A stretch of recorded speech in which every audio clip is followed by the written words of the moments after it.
आप सभी का एक बार फिर स्वागत है SPN9 के इस खास कार्यक्रम में और मैं हूं आपके साथ फरहान। राजीव बजाज के संबंध में बताने की ज़रूरत नहीं है। बजाज कंपनी के मालिक हैं राजीव बजाज। वो 2014 के समय प्रधानमंत्री नरेंद्र मोदी की तारीफ करते थे तो उनके उदाहरण दिए जाते थे। टाइम्स मैगजीन ने तारीफ की थी तो उनका उदाहरण दिया गया था।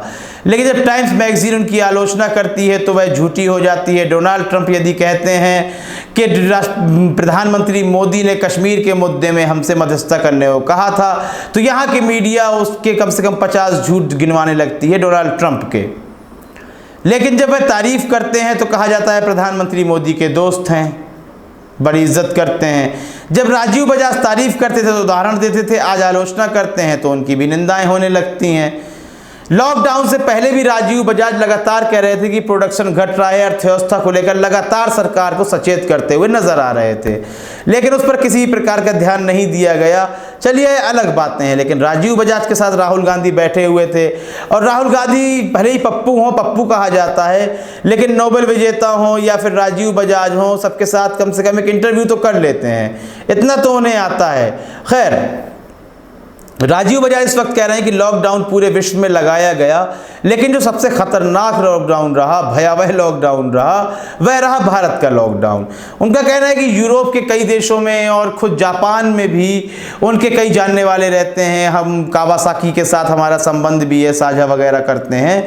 तो वह कह रहे हैं कि वहाँ इस तरह का लॉकडाउन नहीं था, बल्कि अर्थव्यवस्था को देखते हुए कारोबार को चलने की इजाज़त दे दी गई थी और चल ही रहे थे वह। और लोग शाम में घूमने भी बाहर निकल जाते थे। लेकिन आपने भारत का हाल देखा होगा, किस तरह कोई आटा लेकर आ रहा है, सब्जी वालों की सब्जी गिरा दी जा रही है, फल वालों के फल फेंक दिए गए, बच्चे हों बूढ़े हों सब पे लठ चलाए जा रहे थे, सब पे लठ फेरे जा रहे थे। तो यह लॉकडाउन में अंतर है।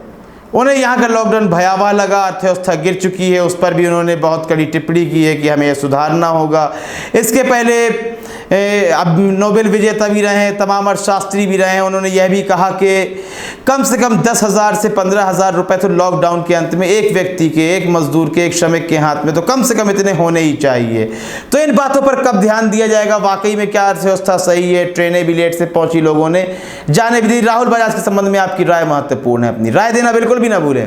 कार्यक्रम को लाइक करें, ज़्यादा शेयर करें और चैनल को सब्सक्राइब अवश्य कर दें। तब तक के लिए इजाज़त दीजिए, धन्यवाद।